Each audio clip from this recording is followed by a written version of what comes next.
Let me tell you something that might shock you. Most of the thoughts you have today are not really yours. They were slowly placed in your mind, again and again, quietly, and you didn't even notice it. This is called brainwashing. Think about this. As a child, how many times were you told what success looks like? Become a doctor, get top grades, buy a big house. Maybe you never even asked what you wanted. You just followed the path others laid out for you.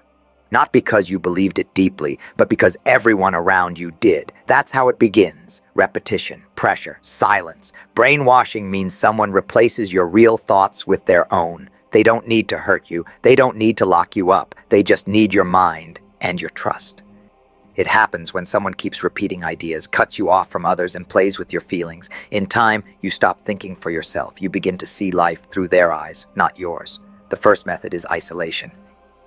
It doesn't always mean being kept alone. Sometimes it means pulling you away from people who help you think clearly. Slowly, your own voice becomes quiet. Theirs becomes loud. And soon, you look to them for approval, for your sense of who you are and for what's true. Then comes repetition. They repeat the same message again and again until your brain gives up fighting. Phrases like, "You are nothing without us," or "You can't make it alone," are said again and again. After a while, you start to believe them. Your doubts begin to disappear. The third method is emotional control. They use fear to scare you, guilt to keep you quiet, and love to reward you, but only when you obey. If you speak up, they scare you. If you think for yourself, they shame you. And if you follow their rules, they give love. Now think about this. How many times have you held back your real opinion in a group? Not because you were wrong, but because you didn't want to be judged. Maybe you laughed at a joke you didn't find funny. Maybe you agreed with a belief just to avoid being left out. That's how emotional control works. It turns silence into safety and obedience into comfort. So, how do you break free? First, you start asking questions.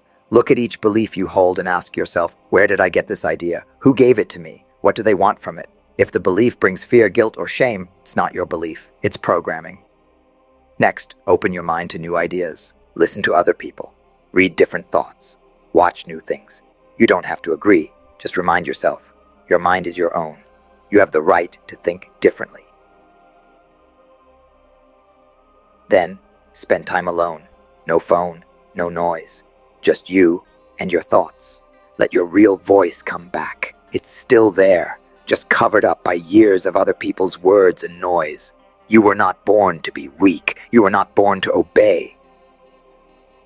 Someone made you believe that. Freedom is not scary, it's natural. They didn't use chains to control you. They only used your trust, your silence, and your focus. But today, that silence ends. Now you know, now you ask, and now you choose. Take back your mind. It's yours. It always was.